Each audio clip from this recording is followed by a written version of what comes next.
You know, if you're looking for a project to get into, you're not going to have to look very far to find something that you really like. Trucks are always good. Corvettes make a great project. Muscle cars are red hot. So are hot rods and street rods and even import cars. But in spite of all this, one of the most popular vehicles to modify is the Jeep. Because not only are they a great all-around vehicle on and off-road, but there's also a huge aftermarket out there to support these things. However, the problem with modifying a Jeep or any 4x4 is it's easy to go too far and start transforming a street-driven rig into something like this. And if that's not what you need, that's a problem. And we get a lot of emails from people wondering just where that line is. So today we're going to show you how to take a very stock, boring Jeep JK 4-door and turn it into a very capable off-road machine that'll run the ridges with the best of them, but still be a reliable daily driver, all on a working man's budget. Yeah.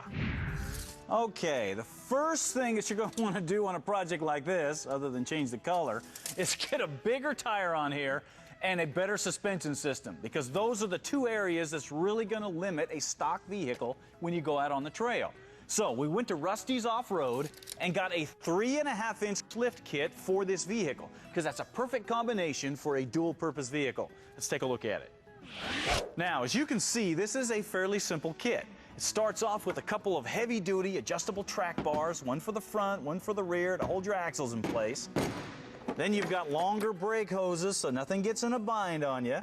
Then you've got longer sway bar end links for the rear, quick disconnect sway bar end links for the front, heavy-duty shocks, special springs that give you a better ride on the highway and much more flex when you get out on the trail. Then for the rear, you got these heavy-duty control arms that have a flex joint at one end so you get better articulation, and a rubber joint at the other so you can drive these things on the street and won't kill you. And then for the front, you got this huge radius arm system. Now these bolt right in place of your stock upper and lower links. As you can see, they got flex joints at one end, once again for flex, rubber joints at the other for streetability. And one of the main reasons that Rusty's uses a radius arm system like this is that they help fix all the problems of pinion angle and caster that happen when you lift a vehicle. Not only that, but you can't hardly tear something like that up. So you got a system that's great on the street. It more than triples the off-road ability of your vehicle, and it's something that you can put on. Here's how to do it.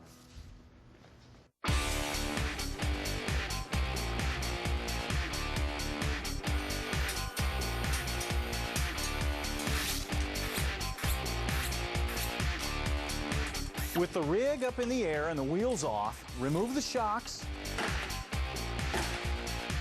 the sway bar end links,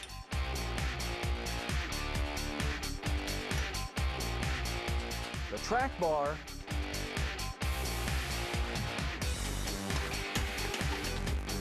and disconnect the brake hoses.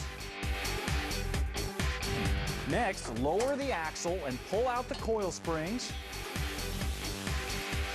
followed by the stock upper and lower links.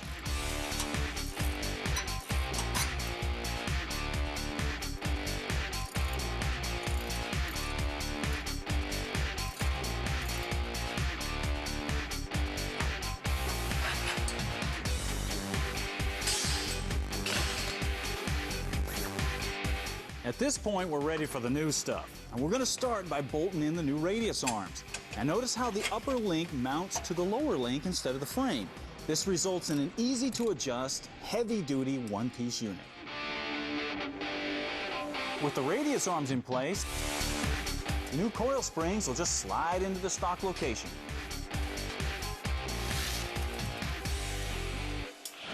The heavy-duty track bar is next, and as you can see, we have it bolted to the axle at that end. And then for this end, we're going to wait until we get the vehicle down on the ground, get a load on the suspension before we try to bolt it up to the frame. Because if you don't do it this way, you're going to have a heck of a time lining up those bolt holes. Now, for the sway bar end links, that's just a matter of bolting these ends onto the sway bar and onto the axle, and then setting the length of your end links according to the specs that come with the kit. Finally, we'll finish it up with the new shocks and the longer brake hoses. Now, don't forget to bleed your brakes after changing the hoses. And that is it. No special tools, no drilling, just a well-designed system that works. And if you think the front went on easy, you're going to love the back because it goes on exactly the same way, but even quicker. We're going to prove that to you. So Matt, start the timer. We'll see you at the back.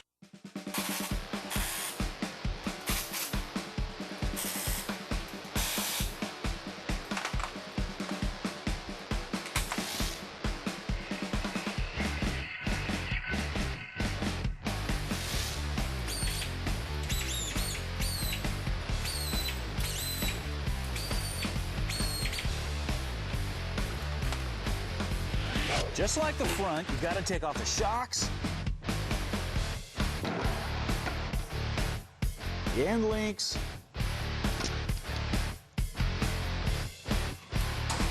the track bar,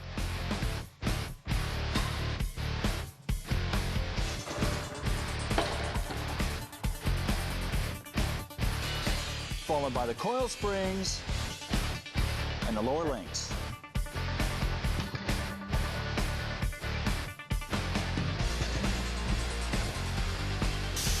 Now it's just a matter of bolting in the new links, sliding in the new springs,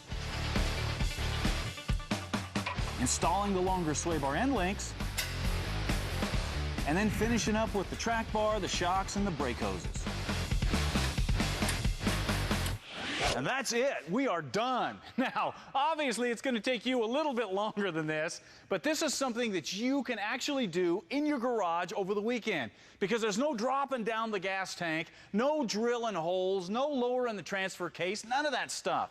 And that is part of the magic of doing a smaller 3.5-inch lift. The other magic comes when you put the wheels and tires on. We're going to show you that in just a minute.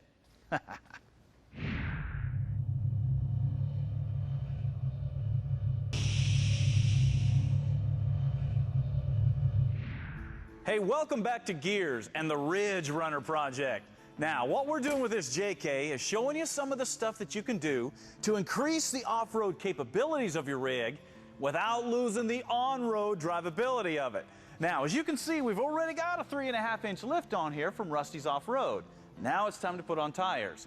And that is where a lot of people run into problems. Now, the biggest mistake that people make when they're choosing tires for their vehicle is they try to get the biggest, nastiest, gnarliest thing that they can because they look cool. And if you've got a hardcore off-roader with the axles to match, there's no problem with that. But if you're going to drive your vehicle on the street, you really don't want a tire that looks like a tractor tire. So your more realistic choices are the mud terrain and the all-terrain. Now, the mud terrain, as you can see, is very aggressive, and it's designed for a vehicle that's going to be primarily used off-road with occasional use on the highway. The all-terrain is designed for a vehicle that's going to be used primarily on the highway with occasional use off-road.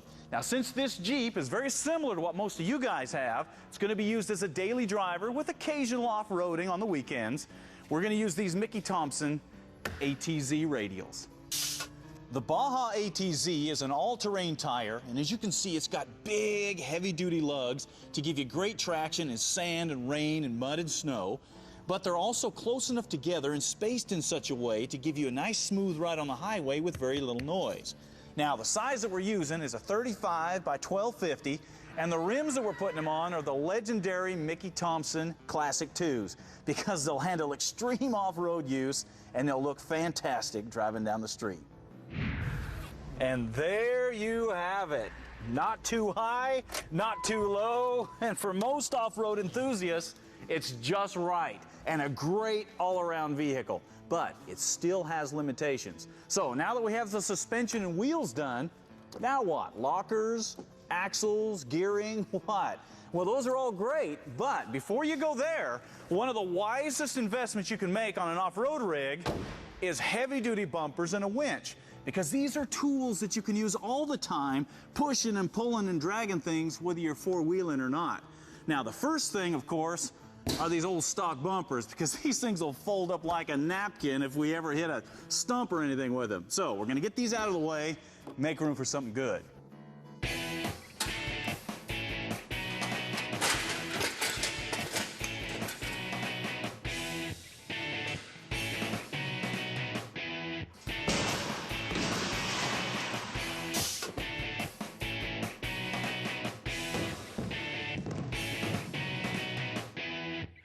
Now that we got all that plastic out of the way, the new bumper that we're going to use also comes from Rusty's Off-Road, and it's made by ARB, and it's called the Bull Bar, and for good reason.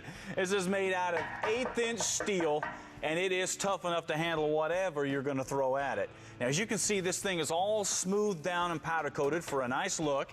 It's all decked out with turn signals and spots here for fog lights. You got areas for rubber bumpers. You even got the spot for your winch. Now up here, you got a heavy-duty grill bar that's welded on, not a cheap bolt-on deal, and it is to protect your grill from tree limbs and stuff from hitting it and messing up your radiator. This is a serious bumper for a serious Jeep, and the best part is it's got all the hardware here to bolt right in place of your stock bumper.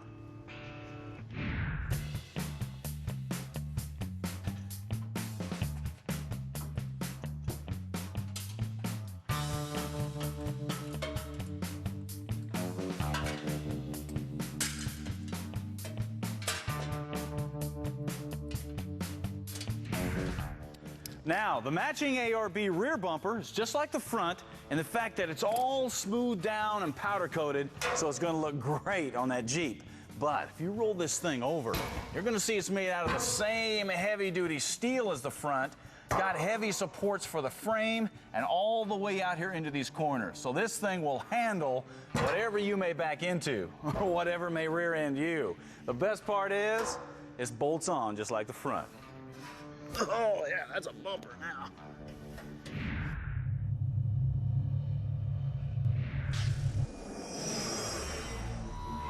And now, Parts Bin. You know, we've talked a lot about 4x4 vehicles today, and we're putting together a really cool project called the Ridge Runner. All right, that takes care of the show for today. I'm about to go beat on this Jeep, and you need to get out there and work on something. We'll see you next week.